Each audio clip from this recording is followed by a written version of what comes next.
Selamat pagi saudara yang terkasih dalam Yesus Kristus, salam hangat dan salam damai sejahtera bagi kita sekalian.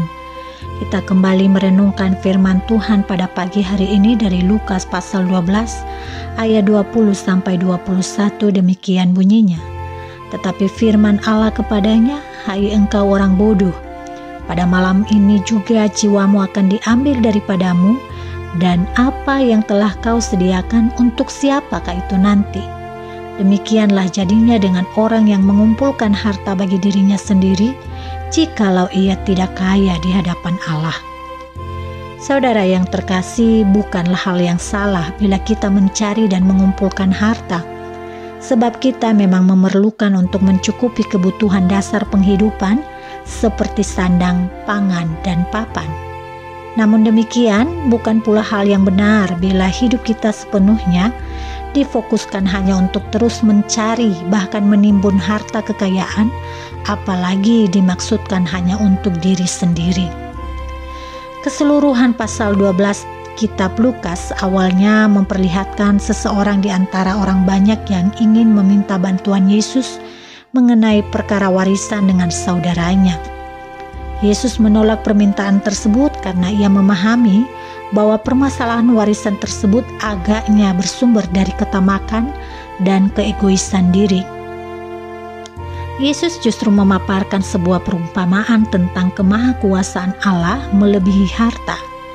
Yesus menggambarkan seorang yang kaya yang melibatkan diri dalam usaha menimbun kekayaan sampai tidak memikirkan Tuhan dan keselamatannya sendiri. Keterlibatan yang penuh dalam mencari harta duniawi menghantarnya pula pada cinta harta dan cinta diri, tergambar melalui kata aku dan ku secara berulang. Kebodohan si kaya semakin jelas terlihat dari keyakinannya bahwa hidupnya telah pasti. Ia lupa bahwa Tuhan memiliki kuasa atas jiwanya. Saudara yang terkasih, teks bacaan ini sebenarnya memperlihatkan bahwa ketamakan dan cinta harta dapat mendorong orang mengabaikan saudara, terhanyut dalam cinta diri, dan menjauhkan diri dari Allah. Padahal kepenuhan hidup dari manusia tidak terletak pada kelimpahan harta kekayaan yang dimilikinya, melainkan pada kualitas relasi dengan Allah. Jika terus menjadikan harta sebagai fokus hidup, tidak ada kepuasan yang ditawarkan olehnya.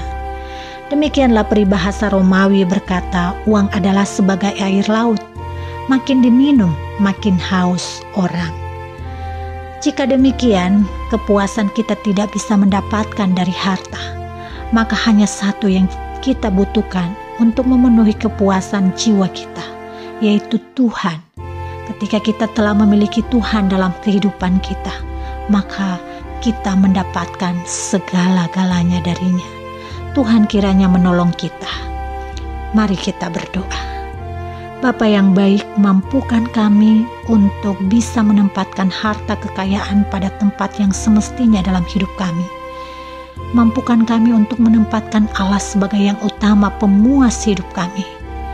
Ketika kami memiliki Allah, segala hal yang mungkin diizinkan terjadi dalam hidup kami, termasuk harta kekayaan, kami dapat mengelolanya dan kami dapat mensyukurinya dengan tepat. Pada pagi hari ini, arahkan hidup kami untuk mencari sumber harta, yaitu Allah di dalam hidup kami. Terima kasih Bapa, di dalam nama Yesus Kristus kami mengucap syukur dan memohon. Amin.